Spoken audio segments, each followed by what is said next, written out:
Olá, pessoal, tudo bem? Bom, aqui é a professora Karine Fernandes, de redação. Eu tô aqui para dar continuidade à nossa matéria, né? A gente está estudando um pouquinho agora de textos que são muito importantes para o Enem. Quem já pensa em se preparar, já está pensando, né, no próximo ano, essas aulas são de suma importância e eu espero estar conseguindo ajudar vocês de alguma forma, tá? Vocês saibam que podem contar comigo. Acho que em meio a todos esses problemas que a gente vem enfrentando, esse ano ainda está sendo um pouco melhor devido a esse contato que a gente está tendo com vocês. Isso é importante não só para vocês se sentirem acolhidos, mas eu, enquanto professora, me sinto bem e me sinto acolhida também, sabendo, né, que eu posso continuar exercendo minha profissão, seja online, seja no presencial. Isso é muito bom. Bom, para dar continuidade à nossa matéria, hoje a gente vai falar sobre o capítulo 2. O capítulo 2, ele trata um pouco de textos jornalísticos, né? Quando a gente pega uma prova de vestibular, tipo o Enem, a gente vê que ele tem uma gama de textos infinitos. A gente tem notícia, reportagem, entrevista, que são os três textos que a gente irá estudar hoje, mas a gente também tem outros tipos, a gente tem charge dentro dele, a gente tem artigo de opinião e muitos outros tipos de textos. O nosso foco hoje será nesses três, né, que são textos jornalísticos, não quer dizer que eles, né, não possam veicular em outro lugar, mas no início eles veiculavam principalmente no jornal. Então a gente vai ver um pouquinho sobre cada um deles. Bom, então vamos começar. O que são textos jornalísticos, gente? São considerados textos jornalísticos aqueles que vão veicular, que vão circular, né? Onde esses textos são publicados? Nos jornais, e aí a gente tem jornais impressos e jornais online hoje em dia, em revistas, em rádio, em televisão e até em redes sociais hoje a gente consegue encontrar textos jornalísticos. Esses textos, eles servem para comunicar, informar ou entreter o leitor ou ouvinte, né, no caso do rádio, no caso da televisão, sobre um assunto, tá? Então, esses textos, eles foram criados com basicamente três objetivos: comunicar, informar e entreter. E devido à grande divulgação, é possível a gente dizer que os textos jornalísticos, eles são os mais lidos, já que eles alcançam todas as classes sociais por diferentes meios comunicativos. Então, o texto jornalístico, ele é o tipo de texto mais lido. Por quê? Desde a classe mais baixa até a mais alta, a gente consegue fazer o texto jornalístico chegar a todo mundo. Por isso, ele é um texto tão lido hoje, atualmente, e até no passado também. Os textos jornalísticos, gente, eles são considerados efêmeros. O que isso quer dizer? Que eles duram por um curto período, já que tratam de informações atuais. Se a função dele é informar, hoje ele vai informar uma coisa, amanhã ele vai informar outra, depois de amanhã outra. Então ele vai durar durante um breve período. Por isso que ele é considerado um tipo de texto efêmero aí. Bom, a notícia vai ser o primeiro gênero que a gente vai ver. A notícia, a função dela é passar uma informação sobre qualquer assunto de maneira imparcial. E a gente vai falar depois sobre imparcialidade. Então, qual que é o objetivo da notícia? Passar uma informação sobre um determinado assunto. E ela pode ser encontrada em diversos veículos de informação. A gente acha notícia em jornal, em revista, em site, em rede social, né? Hoje em dia tem Twitter, tem notícia em tudo e quanto é lugar. E normalmente são noticiados fatos relacionados à política, à economia, à sociedade ou cultura. A gente tem aí, né, diferentes tipos de notícias que se encaixam dentro desses temas aqui, de acordo com o assunto que ela vai falar. O perfil de quem lê as notícias varia conforme o contexto de circulação. Por exemplo, um fato noticiado em redes sociais e um jornal impresso. Então, o perfil do cara que vai escrever para o jornal impresso é um. A notícia tem que ter certas características. Agora, se vai circular em rede social, essas características podem mudar, já que o veículo não é o mesmo aí onde a notícia vai ser publicada, tá? O jornal, ele pode apresentar seções mais específicas, como o caderno de economia, que aí vai apresentar um público-alvo mais seleto. Nem todo mundo gosta de ler sobre tudo isso que está sendo dito aqui. Tem alguns cadernos, né, algumas sessões que tem um público-alvo aí mais seleto, que se interessa mais. Por exemplo, notícias sobre política. Nem todo mundo se interessa por política, então é uma sessão mais específica. Existem também os jornais, gente, que são sensacionalistas. e que exibem notícias impactantes de cunho apelativo e não fatos relevantes para a sociedade, né? A gente tem alguns jornais que eles têm um cunho mais apelativo e esses jornais, inclusive, o preço deles é muito em conta e eles chamam a atenção por um outro lado da notícia, que não é o lado que deveria ser o lado ideal, né? Que é a questão do sensacionalismo, que não é legal. E ele vai utilizar uma linguagem direta, clara e objetiva. Todos os jornais eles têm que ter isso aqui, visando a fácil leitura e assimilação da informação. Primeiro, que não dá para ser subjetiva, né? A gente não pode dar nossa opinião. E a linguagem tem que ser direta e clara para que todos entendam. A notícia ela utiliza a língua padrão, então vai utilizar aí, né, a linguagem formal e ele é escrito em terceira pessoa. Ele pode apresentar citações de fala dos envolvidos junto com o texto jornalístico, né? A pessoa que vai dar uma entrevista e a partir dessa entrevista eu vou montar a notícia e aí eu vou colocar as falas, né, lá dessa pessoa do jeitinho que ela me disse. Bom, seguindo a nossa aula, a notícia ela tem uma estrutura. Como que é a estrutura da notícia? As notícias elas seguem uma estrutura que é previamente determinada. Ela vai ter um título, que é uma manchete, né? Isso visa chamar a atenção do leitor para a informação. Então, o título ele tem que ser muito criativo. Muitas vezes a gente decide o que a gente vai ler justamente pelo título, né? A gente vê, pô, esse título me chamou minha atenção, esse assunto é do meu interesse, vou ler essa reportagem. Então, o título tem que ser muito bem trabalhado. Pode apresentar uma gravata ou subtítulo que vai destacar os principais aspectos que serão anunciados aí. O subtítulo também, ele tem as letras um pouco menor que o título e vem logo embaixo dele. Ele tem a função de também chamar a nossa atenção, despertar o nosso interesse em querer ler aquela notícia ali. Depois a gente tem a lead. Ela corresponde ao início do texto. É o primeiro parágrafo do texto, né? Ela vai apresentar as informações principais e relevantes sobre a notícia. E ela sempre vai responder esses questionamentos. Quem, onde, o que, como, quando, por quê, tá? E por último, nós temos o corpo da notícia. Depois que responde tudo isso no primeiro parágrafo, o segundo parágrafo normalmente é o corpo da notícia, que é a parte que responde aos questionamentos feitos anteriormente, tá? E é o desenvolvimento do que foi destacado no lead. Então, normalmente aqui a gente tem as respostas do como e do porquê, beleza? Bom, aqui a gente tem um exemplo de notícia para que fique claro. Ó, OMS inclui São Paulo em área de risco de febre amarela, mutirão é antecipado. Então aqui a gente tem o quê? Uma manchete. Ela tá bem no início, as letras são mais destacadas, né? Ou pode aparecer com uma cor diferente. E tá falando brevemente sobre o assunto.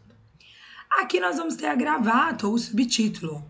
Governo antecipa a campanha emergencial de vacinação contra a doença do dia 3 de fevereiro para 29 desse mês, em 53 cidades paulistas que estão em área de risco. Então, ele já está dando aqui, né, mais informações sobre o que vai ser noticiado. Então, aqui a gente tem a manchete e ela está aprofundando um pouquinho o assunto que vai ser explorado. Olha o primeiro parágrafo. A OMS, Organização Mundial de Saúde, incluiu nesta terça-feira 16 todo o estado de São Paulo no mapa das áreas com alto risco de contaminação de febre amarela. Então, essa é a introdução da notícia. E ela trata do primeiro parágrafo respondendo as perguntas, né? O que, aqui ó, o que aconteceu, quando que vai ser, onde que vai ser, e assim por diante, tá? Aí a gente vai ter aqui um segundo parágrafo que vai dar mais informações, ó. A mudança de status mexeu com os planos do governo de Geraldo Alckmin, do PSDB, que resolveu antecipar a campanha emergencial de vacinação contra a doença no estado. Em vez do dia 3 de fevereiro, doses fracionadas da vacina serão aplicadas a partir do dia 29 deste mês em 53 cidades paulistas que estão em área de risco. Então, ele colocou aqui, né, um complemento de informações. E aí vai vir o nosso corpo da notícia, ó. Na prática, a entidade endureceu as recomendações para os viajantes estrangeiros que pretendem visitar o estado. Agora, os turistas serão orientados a se vacinar contra a doença ao menos 10 dias antes da viagem para qualquer área do estado. Antes, não havia essa recomendação. A entidade destacou que mudou o status de São Paulo em razão da elevação do número de casos da doença entre humanos e macacos de 2017 para cá. De acordo com as autoridades de saúde do estado, 21 pessoas morreram por complicações de febre amarela em São Paulo. Além de São Paulo, a OMS passou a considerar como áreas de risco de contaminação de febre amarela a porção norte do Rio de Janeiro, o sul da Bahia e todo o Espírito Santo. já estavam nesta lista todos os estados do Norte e do Centro-Oeste, além de Maranhão, Minas Gerais e parte dos estados da região sul de São Paulo, da Bahia e do Piauí. Então aqui, percebam que a gente encontra o quê? A informação propriamente dita. E aqui ele vai dar com detalhes, né, o como, o porquê que aconteceu. Então, ele vai tentar complementar isso que foi dito aqui. Por isso que esse aqui é o nosso corpo da notícia. Então, fica um exemplo para vocês aí de notícia, beleza, galera? Bom, dentro da notícia a gente tem algumas marcas linguísticas. A notícia ela pode ser oral ou escrita, né? No rádio ela vai ser oral, no jornal impresso ela vai ser escrita, mas ela deve predominar sempre a linguagem formal, mesmo que a gente encontre marcas da oralidade. Os verbos usados, eles estão no presente, já que os fatos eles estão dentro de uma lógica espacial e temporal, então ocorreram dentro daquele período. Dão a ideia na notícia de que aconteceu hoje, contam no presente. Apresenta frases concisas, que são fontes de informação, curta e clara. Então, as frases, elas costumam ser curtas, né? Elas não são muito longas, até para não confundir a cabeça da gente e a informação chegar de maneira precisa.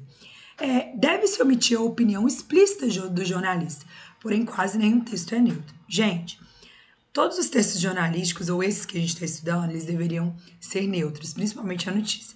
Mas a gente sabe que não é assim que acontece. Então, a gente tem uma parte que vai falar sobre neutralidade na notícia, né? O autor de um texto ele é um jornalista, ele é um escritor, ele é um ser político e ele tem ideias, opiniões, ideais sobre assuntos que podem estar relacionados à economia, política e sociedade. Nós, enquanto seres humanos, a gente tem nossos ideais, nossas ideias, nossas opiniões. Quando a gente escreve um texto, a gente consegue colocar isso aí. Por isso que é difícil a gente encontrar um texto que seja 100% neutro. A função da imprensa é ser neutra e objetiva, certo? Mas, infelizmente, os veículos de comunicação, eles costumam ter posicionamentos ideológicos que vai tender sempre a um dos lados. Isso pode ser percebido de uma maneira que vocês nem imaginam. Por exemplo, na manchete, a gente consegue identificar como que o jornal vai se posicionar. Ele vai escolher um lado e ele, às vezes, usa uma palavra que mostra qual é o lado que ele escolheu, tá? Quando o jornal define o que será publicado na capa, a gente consegue ver o posicionamento dele. Por exemplo, observem esses 3 anúncios. Invasões às escolas colocam em risco a integridade dos estudantes, diz Procuradoria. Brasil tem mais de 10 escolas ocupadas contra a PEC 241. Secundaristas no Paraná ocupam 300 escolas e põem governador sob pressão. Então percebam o seguinte, pessoal. O primeiro texto ele usa o verbo invadir.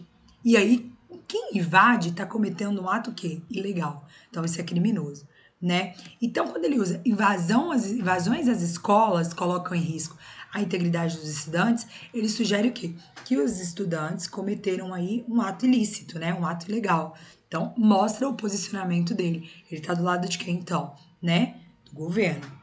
O outro texto mostra o motivo da ocupação. O Brasil tem mais de 1.000 escolas ocupadas contra a PEC 241, prevendo aí, né, já que a PEC 241 ela prevê mudanças na saúde e na educação. Então, ele já usa a palavra ocupadas, né, que também dá uma ideia de invasão.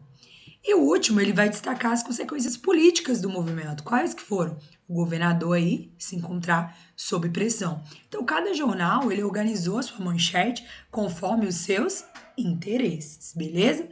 A palavra invasão e ocupação, elas podem gerar diversos efeitos de sentidos e podem apresentar visões políticas e de mundo desses emissores aí. Eles escolheram um lado ao usar essas palavras aí, beleza? Então, a notícia, gente, dificilmente vai ser implícita. Você vai ter ali dentro sempre, mesmo que de uma maneira mais sutil, que nem por meio da manchete, a posição de no caso aí, né, de alguém, do jornalista ou do veículo em si mesmo que está veiculando a notícia.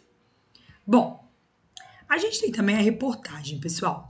A reportagem, ela é confundida comumente com a notícia, muito comum. Mas o que diferencia elas é o tamanho. Uma reportagem ela é muito maior, já que ela vai ampliar aquele foco, né, que foi dado a um determinado assunto ou fato. Ela não tem uma estrutura rígida, mas ela é iniciada de maneira semelhante à notícia, trazendo na sequência citações, entrevistas, depoimentos, dados estatísticos, etc. Tudo aquilo que vai enriquecer a reportagem que nem sempre vai aparecer na notícia, já que a notícia é um texto curto. A reportagem ela também tem o intuito de informar, de modo claro e preciso, só que ela se aprofunda mais no assunto. A linguagem ela pode variar dependendo do público a que se destina, né? E pode apresentar um caráter opinativo. Aqui o texto pode ser mais opinativo, questionando as causas e os efeitos dos fatos, tentando ajudar a interpretá-los e orientar os leitores. Ela pode apresentar uma temporalidade maior, já que ela mostra mais detalhes, implicações e até a gente pode fazer estudos posteriores sobre um assunto, né? Características gerais de uma notícia. Tem dois grupos na esfera jornalística, o opinativo e o informativo. Os textos opinativos, a função social deles é emitir uma opinião, um juízo de valor, né? E esse juízo de valor, ele é colocado de maneira implícita, sendo encaixado aqui dentro da reportagem. Ela é um gênero mais extenso, já que ela informa de uma maneira mais aprofundada, utilizando dados estatísticos, fotos, citações e entrevistas. Então, qual que é a diferença, gente? A notícia é temporal, a reportagem nem sempre vai ser temporal. A notícia, ela é mais seca, né? Eles enxugam o texto, é um texto mais objetivo. A reportagem, ela já pesquisa a fundo aquilo que a notícia deu. Por exemplo, no Fantástico, todo domingo, eles pesquisam sobre os assuntos mais comentados da semana e tudo mais. Eles têm tempo para montar aquilo. Então, eles fazem uma reportagem, já que é algo mais aprofundado. Agora, se você pegar no Jornal Nacional todos os dias, são dadas o quê? Notícias daquilo que aconteceu durante o dia. Beleza? É um exemplo aí. E o nosso último gênero da aula de hoje, não acabou ainda não, hein? É a entrevista. Ele é um gênero basicamente oral e ele veicula na maioria das vezes na televisão e nos rádios. Já que a gente, ao entrevistar uma pessoa, a gente utiliza muito a linguagem oral. Ela pode ser transcrita para veicular em jornal, impresso ou revista. Eu vou lá, eu gravo com o meu telefone a entrevista, depois eu sento, vou escutando e transcrevendo. E existem diferenças na entrevista oral e na escrita, principalmente na linguagem, tá? Até porque na oralidade a gente usa linguagem corporal, expressão facial, a retomada da fala. Então, na oralidade, a entrevista é feita de uma maneira. Quando ela é transcrita, essa transcrição aí tem que ser adaptada. O objetivo de uma entrevista é informar experiências e conhecimentos sobre determinado assunto de acordo com os questionamentos pré-elaborados, tá? Então, ela também visa, né, informar, mas aí as experiências e conhecimentos de alguém. Por exemplo, vou entrevistar um médico, né? Eu quero saber, ter mais informações sobre determinado assunto e a experiência dele vai contar para mim. Mas eu não vou chegar lá do nada para entrevistar. Eu tenho que ter uma pauta, né? Os meus questionamentos aí pré-elaborados. A gente precisa fazer uma preparação prévia antes das perguntas, antes de entrevistar uma pessoa, né? Porque senão mostra despreparo você chegar lá do nada e começar a fazer perguntas aleatórias. E ela pode ser utilizada uma linguagem mais formal, mesmo que seja o gênero oral, dependendo do perfil do entrevistado e do assunto que vai ser abordado. Reparem, o Pedro Bial, que tem aquele programa de entrevista do Bial lá, ele utiliza uma linguagem mais formal para fazer as entrevistas dele, né? Até porque ele entrevista pessoas que são um pouco mais formais em sua maioria. Mas isso não quer dizer que, dependendo de quem ele vai entrevistar, ele não possa adaptar a linguagem dele e utilizar uma linguagem mais informal. Ela prevê aí essas adaptações. E existem diversos tipos de entrevistas, né, gente? Eu posso ter uma entrevista de emprego, uma entrevista médica, quando ele começa a perguntar o seu histórico, entrevista jornalística e assim por diante, tá? Nosso foco aqui é a jornalística. O que a gente tem de características de uma entrevista, gente? Ela pode ser usada para aprimorar outros textos jornalísticos, já que ela vai apresentar dados, opiniões e depoimentos sobre um assunto. Eu posso encontrar, por exemplo, o trecho de uma entrevista dentro de uma reportagem. Eu quero dar mais credibilidade ao assunto. Eu pego alguém que estudou sobre esse assunto, entrevisto e insiro numa reportagem. Ela é organizada em forma de perguntas e respostas, né? Pergunta, outro responde. Pergunta, o outro responde. E os 4 principais modelos são a entrevista noticiosa, que ela vai tentar extrair informações sobre fatos que podem tornar notícias. A gente tem a entrevista de opinião, que vai apresentar a opinião do entrevistado sobre um tema. A gente tem a entrevista de ilustração, que vai mostrar aspectos biográficos do entrevistado aí, né? Que vai ser um exemplo. E a coletiva, que vai receber a resposta do entrevistado ou grupo sobre perguntas de diversos repórteres de diferentes veículos de informação. Por exemplo, quando um político sai lá de uma votação, é comum ir um monte de repórter em cima dele, né? Que ele é um exemplo de entrevista coletiva. Ela pode ter o caráter de informar ou de opinar, e é necessário um entrevistado e um entrevistador para que ela ocorra. E ela pode misturar a linguagem formal com a informal, que nem a gente acabou de falar. Bom, pessoal, a entrevista ela tem uma função social. Ela é uma ferramenta que vai auxiliar aí na difusão do conhecimento, formação de opinião e posicionamento crítico da sociedade. Alguém está passando conhecimento por meio da entrevista, ela está ajudando a formar opinião e ela dá um posicionamento crítico, né, perante aí a nossa sociedade mesmo. É a opinião de alguém. Por meio dela, a gente consegue, inclusive, debater aí diversos assuntos. A estrutura da entrevista escrita, ela tem uma manchete ou um título que vai despertar o interesse do leitor sobre o assunto abordado. Em seguida, ela pode apresentar uma frase de efeito dita pelo entrevistado, que aparece lá entre aspas para chamar a atenção. A gente vai ter a apresentação, que vai ocorrer para que o leitor, o interlocutor, perceba o posicionamento social ou a relevância do assunto.